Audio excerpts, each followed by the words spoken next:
I don't have no issue with Errol Spence. All right. How this folks, we just finished walking me and Goose and getting our workout in. I don't have no issue with Errol Spence. I just feel that let's make the, I'm PBC down. Now, Jermell was calling you out a while back. Your old stablemate here in Texas. I saw you guys go at it many times. What did you think about that? I mean, Canelo gone, Terrence gone, so, you know, who else is going to get a big payday from?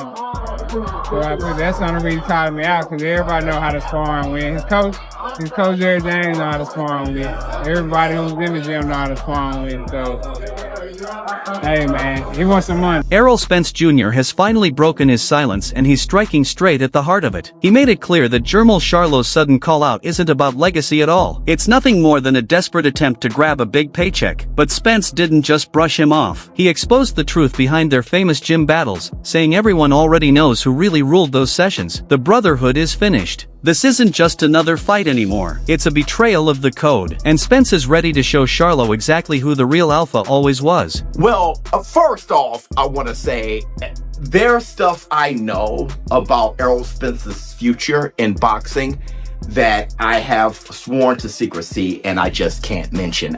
It's not that for sure it's going to happen, but these are the things that I've been hearing. And, you know, I just really can't say anything. And it didn't surprise me to see video of him hitting the mitts and working out. If you look at his physique, you can tell he's been working out. My assessment of his mitt work right now, he looks rusty, as he should. He looks rusty. Looks like he's pushed his punches a little bit. He always kind of pushed his jab though. But it looks like he's taking it light, probably warming up. You're not going to see everything he's doing. His physique, his body looks well conditioned.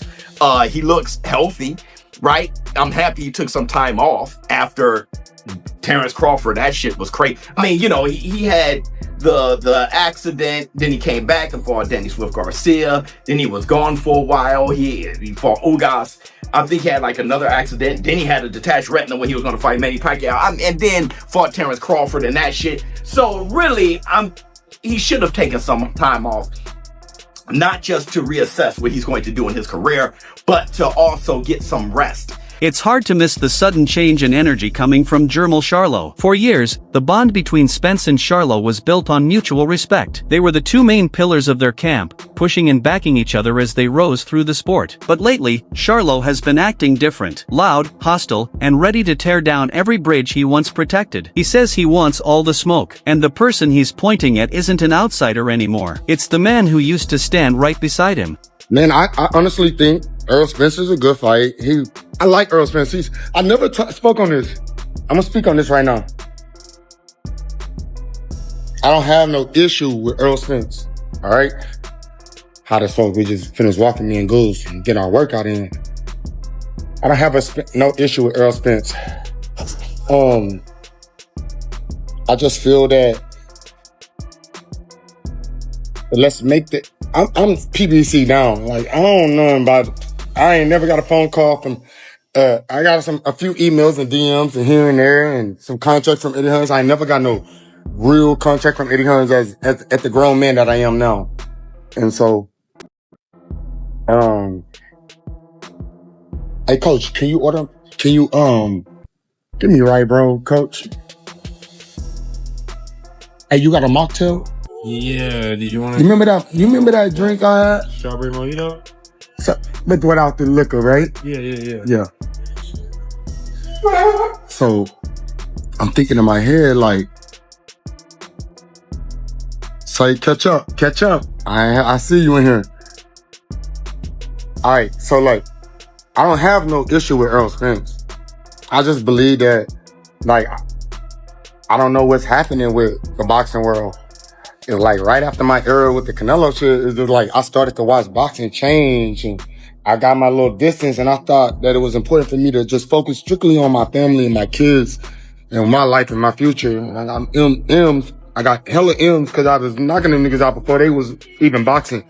they started boxing. All these boxers that's really. I'm in the third generation of boxing. So why the sudden hostility? When you look at the picture in the 154-pound division and even above it, the chances for a huge, life-changing payday are shrinking fast. Canelo Alvarez has moved on. Terence Crawford is focused on his own big moves. That leaves Jermell Charlo stuck in a tough spot. He's a big name without a big opponent. It looks like he scanned the room and realized the only guy who can bring the kind of money he wants is Errol Spence. But is this call-out really about proving he's the best? Or is it just a rush for relevance in a shifting sport? Spence sees right through it. In his reply, he didn't look angry or bothered. He looked amused. He called Charlo's challenge nothing but a clear money grab. According to Spence, this isn't about legacy or rivalry. It's about business. He pointed out that with all the top names unavailable, Charlo is simply trying to cash out with the only star left. Now, Jermell was calling you out a while back. Your old stablemate here in Texas. I saw you guys go at it many times. What'd you think about that? I mean, Canelo gone, Terrence gone, so, who else is going to get a big payday from?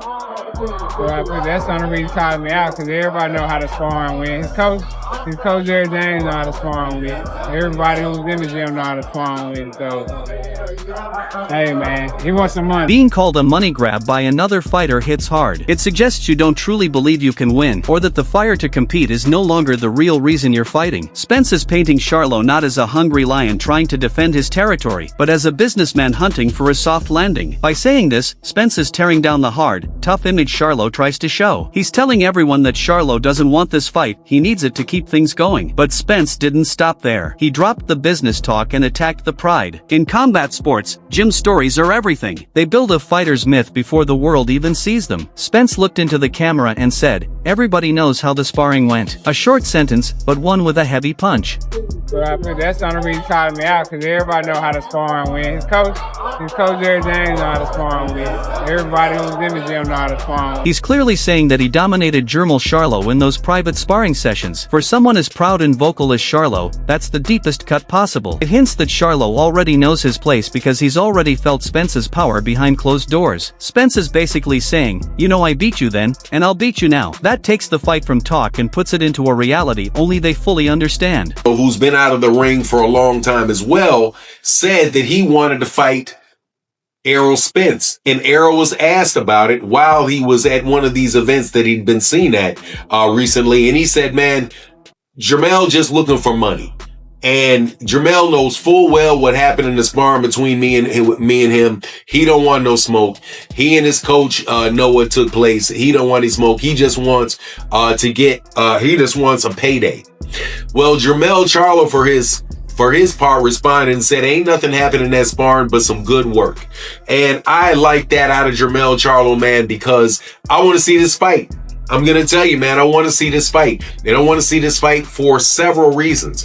One reason I want to see the fight is because I've always wanted to see Jermell Charlo and Errol Spence Jr. fight. I've never been a fan of these guys that say that they can't. Well, I've never been a fan of the idea that people that fight in the same gym cannot fight each other. That boxing is not a team sport. It's not a team sport. You should be able to fight guys that are in your same stable. But that's just me looking outside as a fan, and I know friendships and all that stuff come to play. However, the fact of the matter is that there's been a very famous boxer. I do believe that it might have been Mike McCallum that said this to some fighter. Might have been even Mike McCallum might have said it to Marvelous Marvin Hagler. Like, hey man, if you're such a fan of mine, why didn't you fight me? Like, hey man, if you like me, we're cool. Hey man, how about you let me get that payday?